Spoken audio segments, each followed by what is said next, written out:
미국과 캐나다를 잇는 새 교량이 8년여 만에 개통을 앞두고 있습니다. 향후 30년간 20억 달러가 넘는 물류비가 절감될 것으로 기대됩니다. 이번 주 북중미 월드컵이 개막하면서 감염병 우려도 커지고 있습니다. 월드컵 기간 수백만 명의 인파가 몰릴 것으로 예상되면서 각국 보건당국도 특별감시 체제에 돌입했습니다. 캘리포니아주 남부의 한 해변가에서 일가족 3명이 파도에 휩쓸리는 사고가 발생했습니다. 여성과 자녀 1명은 극적으로 구조됐지만 나머지 자녀 1명은 여전히 실종 상태입니다. 시카고 도심 한복판에서 한 남성이 십자가 구조물에 불을 붙이고 달아나는 사건이 발생했습니다. 당국은 용의자 추적과 함께 중호범죄 여부를 조사하고 있습니다. LA에서 마구잡이로 골프공을 날리는 이른바 길거리 골프 영상이 확산하면서 논란이 일고 있습니다. 일각에서는 조회수를 위해 시민들의 목숨까지 위협하고 있다는 우려의 목소리가 커지고 있습니다.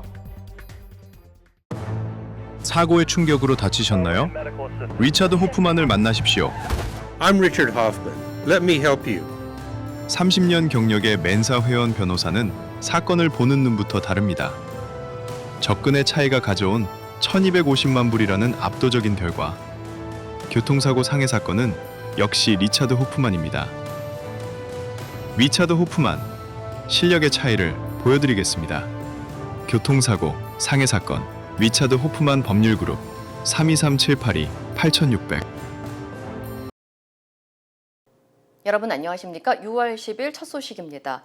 지지부진한 협상 국면에서 미국과 이란이 보복에 재보복을 주고받으며 중동의 긴장이 고조되고 있습니다. 트럼프 대통령은 이란을 더 강하게 공격하겠다며 압박 수위를 높이고 있고 이란 역시 저항 의지를 굽히지 않고 있습니다. 워싱턴에서 허유신 특파원입니다. 미군이 이란에 대한 공습을 이틀째 이어가고 있습니다. 미 중부사령부는 이란 내 여러 목표물에 추가로 자위 차원의 공격을 개시했다고 밝혔습니다. 미군이 밝힌 공습 시점은 한국 시간 오늘 오전 6시 15분입니다. 앞서 트럼프 미국 대통령이 오늘 이란을 아주 강하게 때리겠다고 말한 뒤 공격이 재개된 겁니다. 트럼프 대통령은 폭스뉴스와의 인터뷰에서 이란의 발전소와 교량에 대한 공습을 지시할 일이 가까워졌다고 했는데 구체적인 타격 시설이나 지역은 아직 알려지지 않고 있습니다. We were really close to a deal, but they keep tapping us along. They keep playing us for suckers because you know what? They dealt with some very stupid precedent. 그러면서 트럼프 대통령은 미군이 호르무즈 해협에서 민간 선박을 호위하는 비밀 작전을 수행한 결과 1억 배럴 이상의 석유가 시장에 공급됐다고 공개했습니다. I'm just announcing today for the first time, but we've been taking out millions of barrels of oil. Every night we took out oil. And that's why it's at $85, $90 a barrel instead of $250. 지난달 초 하루 만에 중단을 선언했던 이른바 해방 프로젝트가 사실상 은밀히 진행됐음을 밝히며 이란의 해협 봉쇄가 무위에 그쳤다고 강조한 걸로 보입니다. 그러나 이란은 핵심 기반 시설을 겨냥한 협박이 미국의 절박함을 드러낼 뿐이라며 굳건히 맞서겠다고 밝혔습니다. اگر خواستن اونها نسبت به عزت ما، خاک ما و سرزمین ما تجاوز کنند ما تسلیم خواهیم شد یا کوتاه خواهیم اومد. خواب یه چنین چیزی رو ببینن. 고물가 압박이 계속되는 데다 내일 북중미 월드컵까지 개막하면서 트럼프 대통령이 본격적으로 전쟁 재개에 나설지는 지켜볼 일입니다. 워싱턴에서 MBC 뉴스 허유신입니다. 지난달 미국 물가 상승률이 3년 1개월 만에 최대폭으로 오른 걸로 나타났습니다. 호르무즈 해협 봉쇄의 장기화에서 비롯된 고유가 상황이 미국 물가의 상승 압력을 지속하고 있습니다. 정병화 기자입니다. 5월 미국 소비자 물가가 1년 전보다 4.2% 오른 것으로 집계됐습니다. 전쟁 이전인 지난 2월 2.4%에 머물렀던 미국 소비자 물가 상승률이 3월에 3.3%, 4월 3.8%에 이어 5월 들어서도 오름폭이 확대된 모습입니다. 물가 상승률이 꾸준히 둔화하던 2023년 4월에 4.9% 이후 3년 1개월 사이 최대 상승률입니다. 에너지 가격이 역시 문제였습니다. 전월에 비해 3.9% 올라 월간 전체 품목 상승분의 60% 이상을 차지했습니다. 휘발유 가격은 전월 대비 7% 증가했습니다. 다만 변동성이 큰 에너지, 식품을 제외한 근원 물가 상승률은 전년 대비 2.9%, 전월 대비 0.2% 올라 상승 속도가 덜했습니다. 물가가 다시 4%대로 올라서면서 미국 중앙은행 연준의 통화정책 부담도 커지게 됐습니다. 최근 고용 지표가 3개월 연속 예상치를 웃도는 등 강한 모습을 보인 데다 물가 상승세까지 확대되면서 연내 금리 인하 기대는 더욱 약해질 전망입니다. 로이터 통신은 미국 경제 전문가의 70%가량이 연준이 올해 기준금리를 동결할 것으로 예상한다고 보도했습니다. 워시 신임 연준 의장이 오는 16일과 17일 주재하는 첫 번째 연방공개시장위원회 FOMC 회의에서 금리 인하가 결정될 것으로 예상한 전문가는 한 명도 없었습니다. 오히려 다수는 연준이 이번 FOMC 정책 성명에서 통화 완화 기조를 철회할 것으로 예상했습니다. 이런 분위기 속에 밤사이 뉴욕 증시는 필라델피아 반도체 지수가 3% 넘게 떨어지는 등 3대 주요 지수 모두 2% 가까운 하락세로 마감했습니다. MBC 뉴스 정병화입니다. 미국과 캐나다를 오가는 화물 트럭 수만 대가 매일 통과하는 북미 최대 물류 통로에 새로운 길이 열립니다. 국경 통과 시간을 줄이고 수십억 달러의 물류비 절감 효과가 기대되는 고디하우 국제대교가 이번 주 공식 개통식을 갖습니다. 캐나다 정부에 따르면 오는 12일 리본 커팅 행사가 열리며 실제 차량 통행은 15일부터 시작될 전망입니다. 47억 달러가 투입된 이 다리는 캐나다 온타리오주 윈저와 미국 미시건주 디트로이트를 연결하는 대형 국경 인프라 사업으로 캐나다가 사업비 전액을 부담해 건설했습니다. Ready to go. Everybody's in place and ready to start accepting traffic coming across the bridge. So that's great news. This bridge is just so important for Michigan, for the region. We think about Canada as our largest trading partner. Having this bridge means economic development for our state and really the whole country. 이 다리가 개통되면 현재 화물 운송이 집중된 앰버서더 브리지의 교통 체증이 완화되고 국경 통과 시간도 평균 20분가량 단축될 것으로 전망됩니다. 또 향후 30년 동안 트럭 운송업계가 약 23억 달러의 물류비를 절감할 수 있을 것으로 예상했습니다. 앞서 트럼프 대통령은 캐나다와의 무역 갈등을 이유로 교량 개통을 막을 수 있다고 경고하며 지분과 운영 수익 배분을 요구해 논란이 되기도 했습니다. 월드컵 열기가 본격적으로 달아오르면서 LA가 축구 축제장으로 변하고 있습니다. LA 월드컵 2026 개최위원회는 LA 메모리얼 콜리세움에서 공식 개막 행사를 열고 월드컵 오프닝 위크 일정에 돌입했다고 밝혔습니다. LA 메모리얼 콜리세움에서 열리는 FIFA 팬 페스티벌은 내일부터 나흘 동안 진행되며 월드컵 경기 생중계와 다양한 공연, 문화 행사, 먹거리 축제가 펼쳐질 예정입니다. 또 산타모니카 플레이스와 오베이션 할리우드, 그리피스 파크 등에서는 무료 월드컵 시청 행사가 열리고 LA 전역에서는 공식 팬존과 기념품 팝업 스토어도 운영됩니다. LA 메트로는 월드컵 기간 관람객들의 편의를 위해 소파이 스타디움을 오가는 버스 노선을 확대하고 특별 셔틀버스를 투입할 계획이라고 밝혔습니다. 이번 월드컵을 계기로 수백만 명의 관광객 방문과 지역 경제 활성화가 기대되는 가운데 LA에서는 오는 7월까지 모두 8경기가 개최될 예정입니다.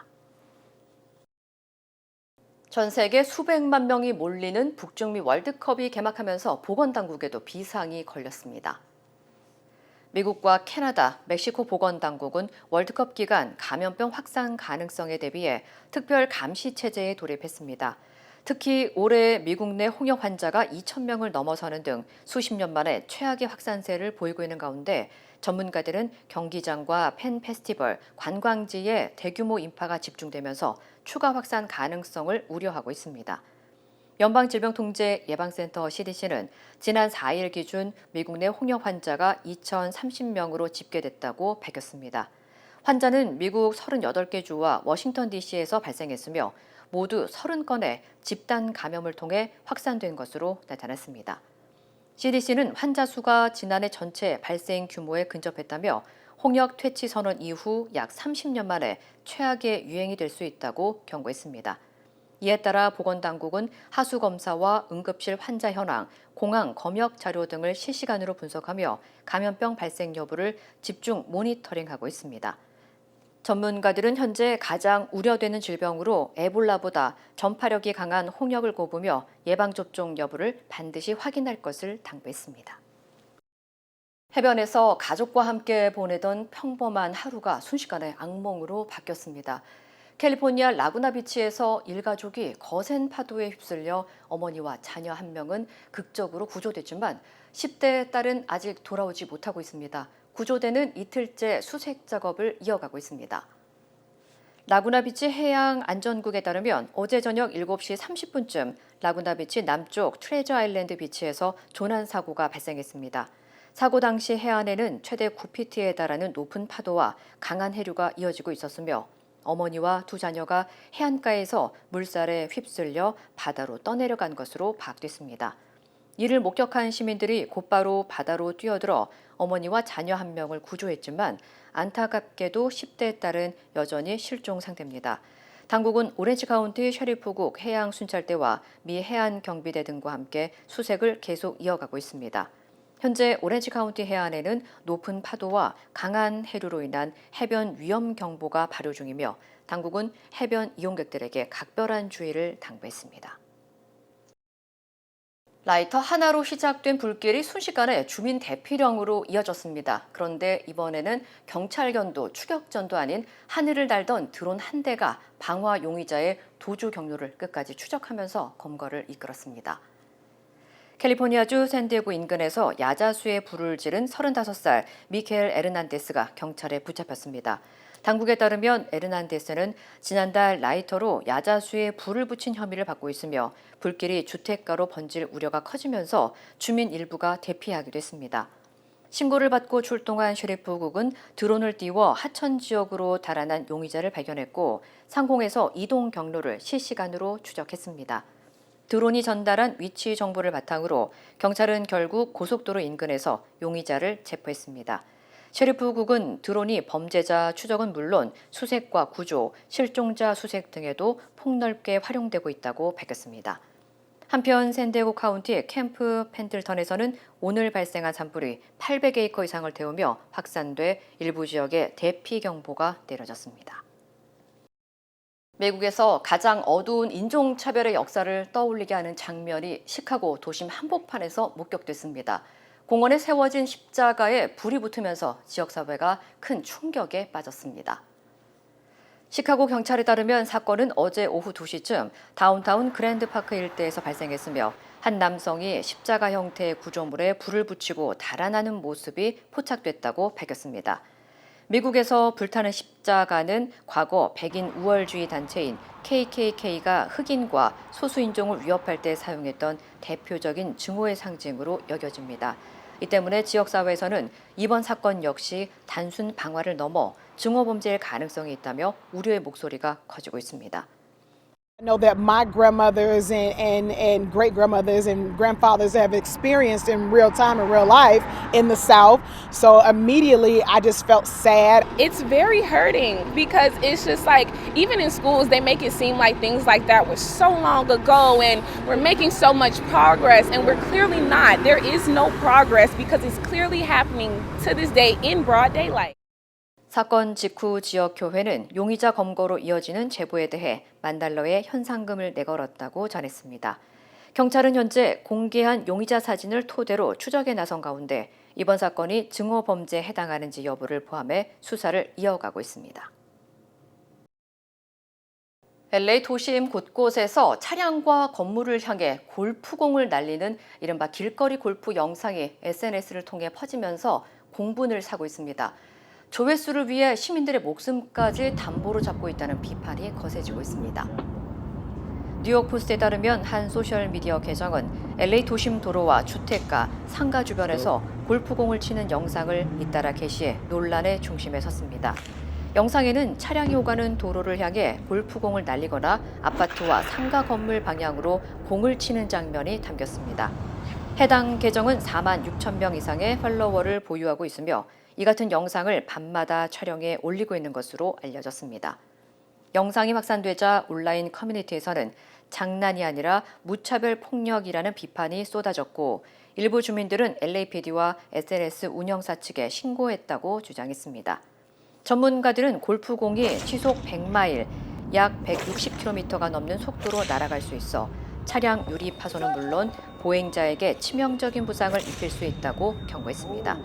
현재까지 경찰은 공식 입장을 내놓지 않았지만 주민들은 대형 인명사고가 발생하기 전에 수사가 필요하다고 촉구하고 있습니다.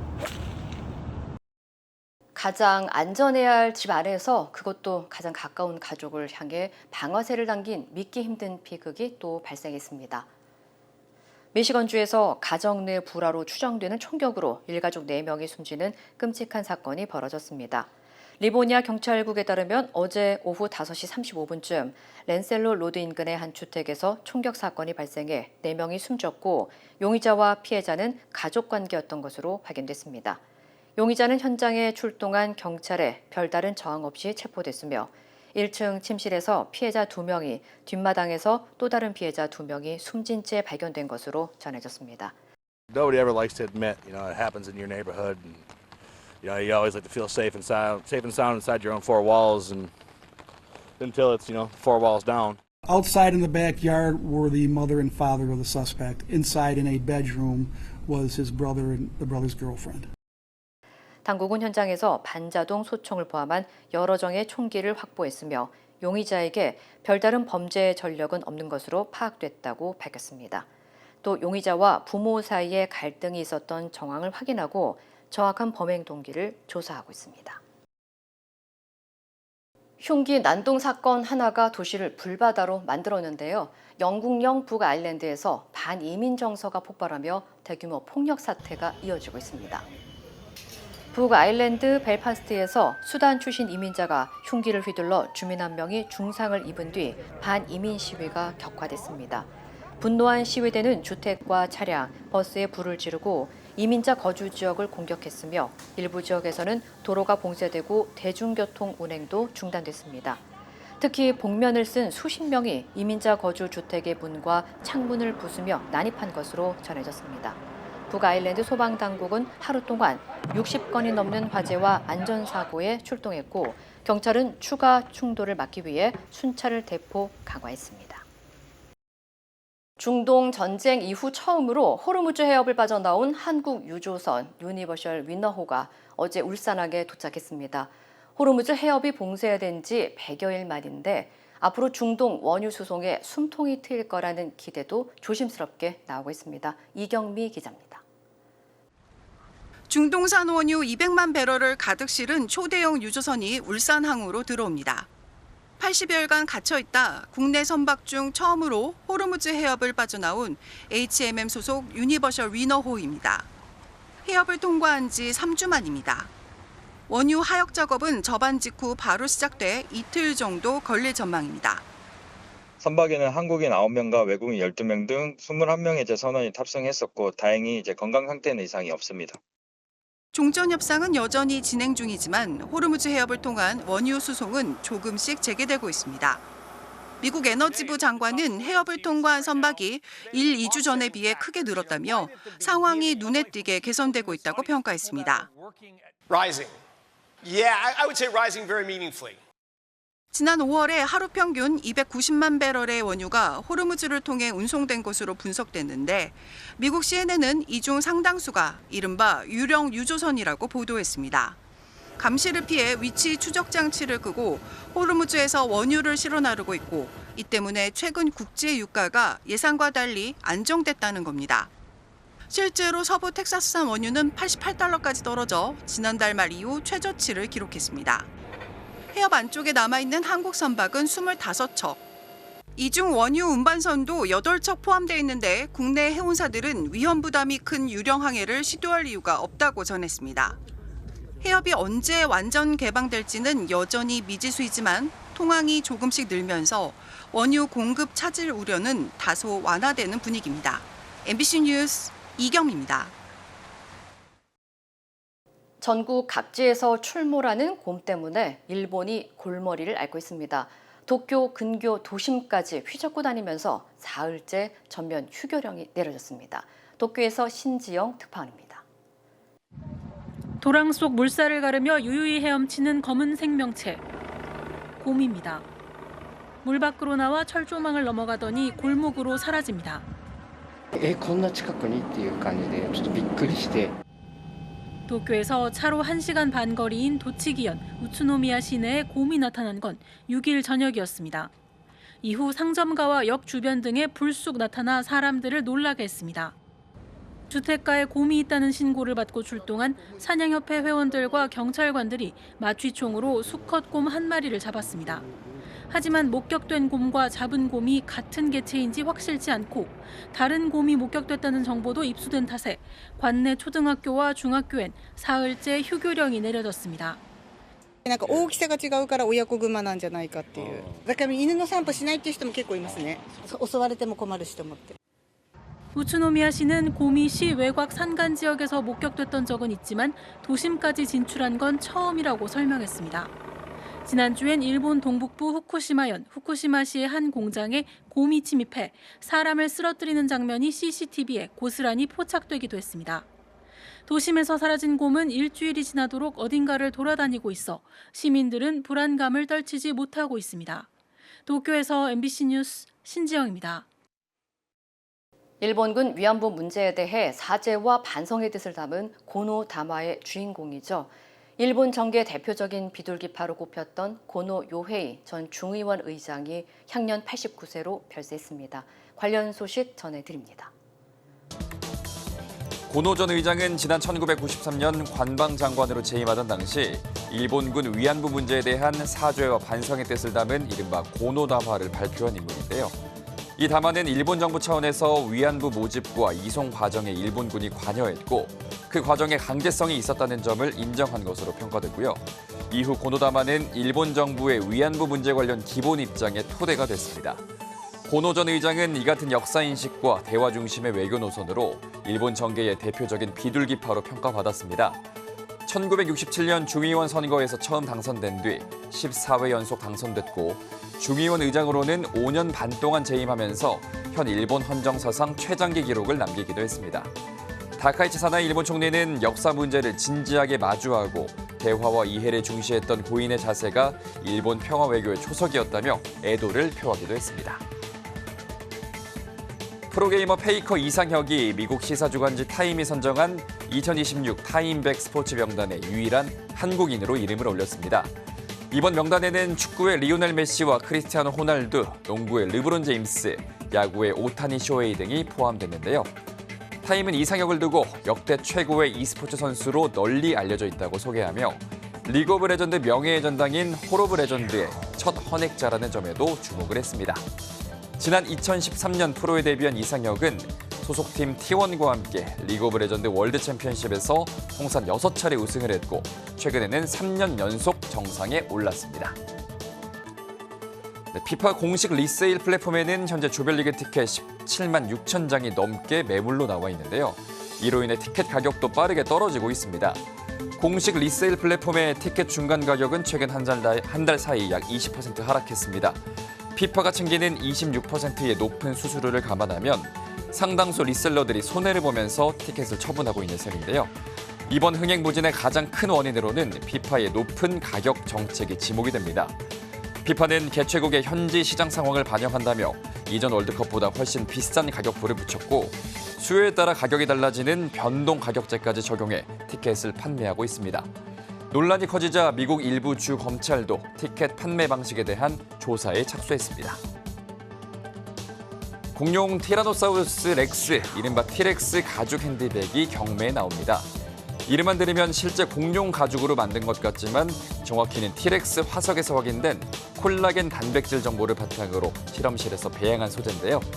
제작진은 인공지능 모델링 등을 활용해서 누락된 유전 정보를 예측하고 합성 DNA를 설계한 뒤 세포를 배양해 가죽과 비슷한 구조의 소재를 만들었다고 설명했습니다. 이 핸드백은 오는 11일 프랑스 파리의 한 경매에 출품될 예정이고 낙찰 예상가는 30만에서 50만 유로, 우리 돈으로 약 5억 3천만 원에서 8억 8천만 원 수준입니다. 지금까지 이시각 세계였습니다. 네이처메릭 후코이단을 써서 저는 참 행복해요. 환자들이나 손님들이 벌써 후코이단에 대해서 알고 달라고 하시는 분이 대부분이고 어려운 병에 걸린 사람들, 면역이 제대로 작동이 안 되시는 분들, 떨어지시는 분들, 그런 사람들한테 억지로라도 권하고 싶어요. 그리고 그것 때문에 몸이 좋아졌다는 사람들을 많이 보니까 믿고 따라줬을 때 정말 행복해요. 자연의 선물 네이처 메딕. 모든 여정은 문을 여는 것에서 시작됩니다. 그 시작은 여기 CBB 뱅크입니다. 진심 어린 대화에서 시작해 성공을 향한 새로운 기회로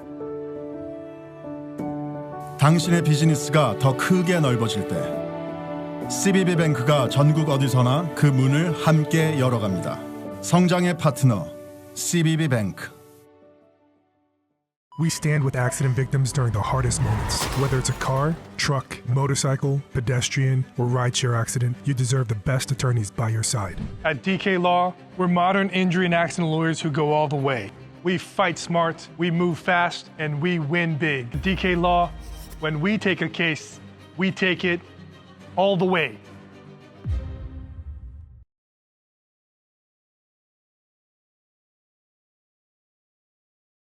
다음은 한국 소식입니다. 투표용지 부족 사태와 관련해 법원이 현장 검증에 나섰지만 아무것도 확인하지 못한 채 빈손으로 돌아갔습니다. 투표지 보관 상자 등을 확보해 지침 위반 여부를 확인하려 한 건데 정작 상자는 이미 전날 폐기됐던 걸로 드러났습니다. 조건희 기자입니다. 어제 오후 서울 송파구 잠실 7동 제2투표소에 법원 관계자들이 들어섭니다. 성관이 직원분 어디 계세요? 성관이 직원분 어디 계세요? 성관이 직원분! 투표지 부족 사태에 대한 현장 검증에 나선 겁니다. 지금부터 검증 시작합니다. 기자님들 여기까지만 촬영하시고. 하지만 20여 분 만에 나온 법원 관계자들은 빈손이었습니다. 현장은 이미 모두 치워진 뒤였기 때문입니다. 법원이 확보하려 했던 건 당초 이 투표소에 배달됐던 투표용지 1,900장을 보관하던 상자입니다. 이 투표소의 전체 선거인 수는 3,856명. 처음부터 1,900장만 준비했던 게 맞다면 최소 50%는 인쇄해야 한다는 선관위 내부 지침을 위반했던 셈입니다. 법원은 상자에 적힌 기록을 통해 이를 확인하려 했지만 상자는 이미 폐기됐던 것으로 드러났습니다. 선관위는 현장 검증 전날이었던 지난 9일 낮 12시쯤 해당 상자를 폐기물 업체에 넘겼던 사실이 확인됐다고 밝혔습니다. 투표를 마친 뒤에 더는 쓰지 않는 선거 물품들을 통상적인 절차대로 처리했다는 겁니다. 법적 의무 보관 대상도 아니었다고 강조했습니다. 현행법상 투표지와 투표함 등은 선거가 끝난 뒤에도 반드시 보관해야 하지만 투표지 보관 상자는 여기에 포함되지 않는다는 겁니다. 증거인멸 의혹에 대해서는 법원의 증거보전 결정문이 폐기업체가 다녀간 이후에 전달돼 보존 판단을 할 수 없었다고 해명했습니다. 한편 증거보전 신청을 했던 개혁신당 서울시장 후보 측은 개표소로 옮겨진 투표함에 대한 보전 신청을 추가로 할지 검토하고 있습니다. MBC 뉴스 조건입니다. 선관위는 이번 선거부터 투표용지 인쇄 기준을 유권자 수의 60%에서 50%로 낮췄습니다. 그런데 이런 중요한 결정이 단 한 번의 회의도 없이 내려졌습니다. 그나마 그 50% 하한선조차 지키지 못한 투표소가 전국에서 1,300여 곳에 달했습니다. 강은 기자입니다. 중앙선거관리위원회는 폐기 과정에서 낭비되는 투표용지를 줄이려 인쇄 기준을 이번 선거부터 유권자 수의 60%에서 50%로 낮췄다고 했습니다. 그런데 이를 결정하는 과정에 공식 회의 한 번 없었던 것으로 드러났습니다. 지난해 12월 투표용지 인쇄 기준을 낮추면서 사무총장과 선거정책실장의 결재만 거쳤던 겁니다. 결정뿐 아니라 실행 과정에서도 문제가 있었습니다. 최소 50% 기준마저 지켜지지 않은 투표소는 전국 1,300여 곳. 전국 투표소가 14,288곳이니까 10곳 중 한 곳에서 안 지킨 셈입니다. 선관위는 이에 대해 구체적인 투표용지 인쇄량은 각 지역 선관위가 내부 의결을 거쳐 선거인 수의 50%에서 100% 범위에서 정하는데 100 미만 수량을 벌이는 절사 관행이 있어 실제 인쇄된 용지 수는 50%보다 적을 수 있다고 설명했습니다. 낮아진 최저 기준에 절사까지 하면서 투표용지가 더 부족해진 겁니다. 그러다 보니 100매 가까이 절사되는 투표소도 생겼습니다. 서울 송파구 송파일동 제4투표소의 선거인 수는 3,999명. 50% 기준에 따르면 1,999.5매가 되지만 99장을 절사해 1,900장만 인쇄했습니다. 투표용지가 부족해 97분간 투표가 중단됐던 송파구 가락이동 제3투표소에선 선거인 수가 4,178명으로 50%인 2,089매를 준비해야 했지만 89장을 절사해 2,000장만 인쇄했습니다.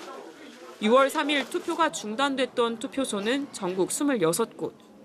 이 중 15곳에선 절사로 투표용지 인쇄량이 하한선 50%에도 미치지 못했습니다. 초유의 참정권 침해, 선관위의 관행이 한몫했다는 사실이 드러나고 있습니다. MBC 뉴스 강은입니다. 유럽 순방 중인 이재명 대통령이 최근 국정 지지도가 하락했다는 여론조사 결과에 대해 국민께 죄송하다는 입장을 밝혔습니다. 이런 가운데 이 대통령은 벨기에 유럽연합과 정상회담을 진행했습니다. 김재경 기자입니다. 국정 지지도가 9%포인트 이상 하락했다는 한 여론조사 결과에 이재명 대통령이 유럽 현지에서 SNS 글로 고개를 숙였습니다. 이 대통령은 직전 조사에서 59.8%였던 국정 지지도가 지방선거 이후 50.4%로 떨어졌다는 내용의 기사를 인용하면서 국민 여러분께 죄송하다고 적었습니다. 그러면서 냉정한 국민의 평가를 겸허하게 받아들인다며 더 낮은 자세로 겸손하게 넓게 포용하며 열심히 하겠다고 밝혔습니다. 이런 가운데 이 대통령은 유럽 순방 이틀차 일정을 소화했습니다. 한 벨기에 수교 125주년을 맞아 비트드 웨브흐 벨기에 총리와 필립 벨기에 국왕을 잇따라 만났고 중소기업 스타트업 협력을 위한 양해각서를 체결하는 등 양국 간 실질적 경제 협력 방안을 논의했습니다. 중소기업 간 경제 협력의 상호 거점 기반을 마련하고 미래 세대 협력 확대의 새로운 모멘텀을 마련했다는 점에서 이번 만남이 향후 양국 발전의 주춧돌로 역할할 수 있기를 기대합니다. 이어 열린 유럽연합과의 정상회담에서 이 대통령은 첨단 산업과 안보 분야 등의 협력을 강화하는 데 힘썼습니다. 이 대통령은 코스타 유럽연합 상임의장, 폰데어 라이엔 집행위원장과 잇따라 만난 뒤 공동 언론 발표를 통해 먼저 한 유럽연합 양측의 안보 방위 협력 강화를 위한 비밀정보 보호협정 체결 협상을 개시하기로 했습니다. 이와 함께 경제협력 확대를 위한 디지털 통상협정 양해각서를 체결하고 인공지능, 양자기술 등의 분야에서도 공동 연구와 연구자 교류를 확대하기로 했습니다. 또 한국과 유럽연합 양측은 북핵 문제 해결과 중동 호르무즈 해협 개방, 우크라이나 평화 회복에도 뜻을 모았습니다. 대유럽외교 첫 번째 목적지 벨기에에서 순방 일정을 마무리한 이재명 대통령은 이제 두 번째 목적지 이탈리아에서 국빈 방문 일정을 이어갑니다. 브뤼셀에서 MBC 뉴스 김재경입니다. 이 대통령과 유럽연합 정상들은 북한을 강도 높게 비판하는 별도의 공동 성명을 발표했습니다. 성명에는 북러 군사협력을 강하게 규탄하고 북핵과 탄도미사일에 대한 심각한 우려를 표한다는 내용이 포함됐습니다. 김정우 기자입니다. 한국과 유럽연합은 먼저 공동성명을 통해 우크라이나를 침공한 러시아는 물론 러시아와 북한 간 불법적인 군사협력을 강력히 규탄한다고 명시했습니다. 러시아의 우크라이나 침략 전쟁을 지속적으로 가능하게 만드는 제3자의 지원, 특히 북한의 지원을 규탄한다면서 러시아와 북한을 향해 모든 관련 활동을 즉각 중단하라고 촉구했습니다. 러우 전쟁과 관련해 양측이 북한을 구체적으로 겨냥한 건 이번이 처음입니다. 북핵 문제에 대해서도 단호한 입장이 담겼습니다. 양측은 북한 핵과 탄도미사일 프로그램에 대해 심각한 우려를 표명하면서 유엔 안보리 결의에 부합하는 한반도의 완전한 비핵화 의지를 재확인했습니다. 특히 북한의 최근 핵 보유국 선언에 대해 북한은 NPT상 핵 보유국으로 결코 인정되지 않을 것이며 그와 관련한 어떠한 특별한 지위도 가질 수 없을 것이라고 못 박았습니다. 북러 군사협력과 북핵 문제에 대해 북한을 정면 비판한 셈인데 동시에 대화의 문도 열어뒀습니다.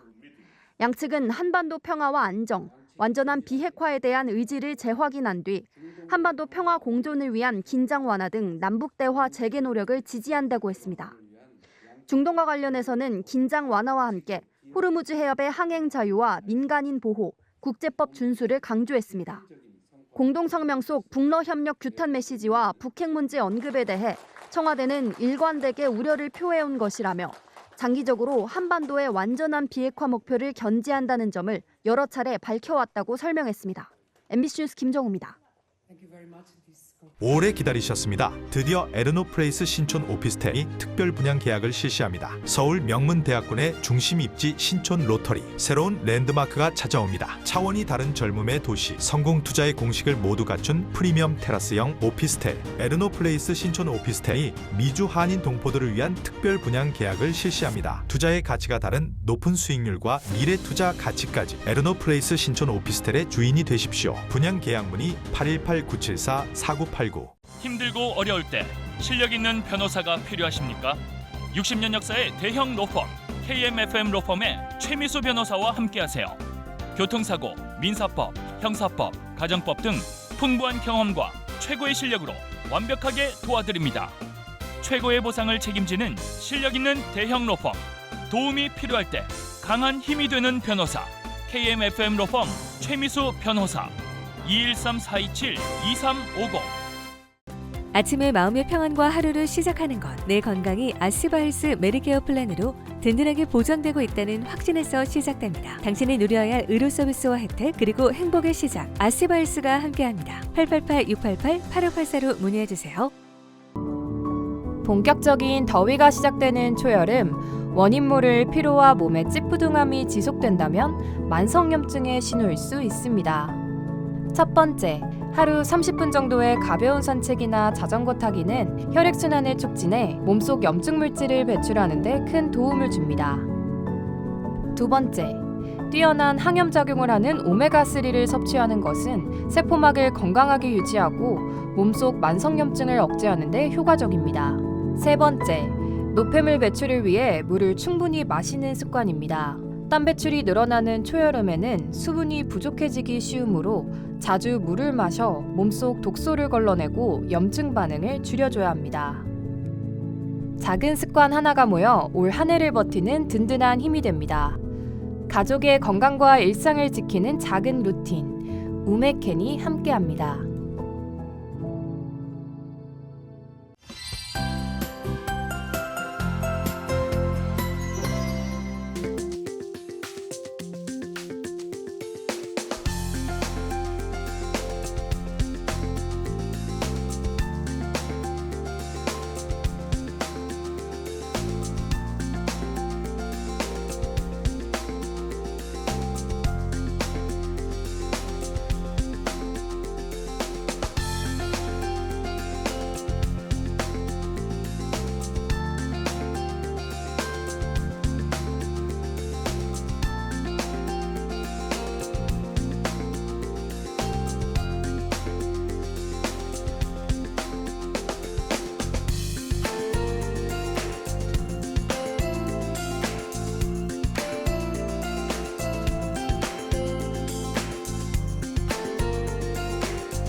이상으로 6월 10일 수요일 뉴스를 마칩니다. 시청해주신 여러분 고맙습니다.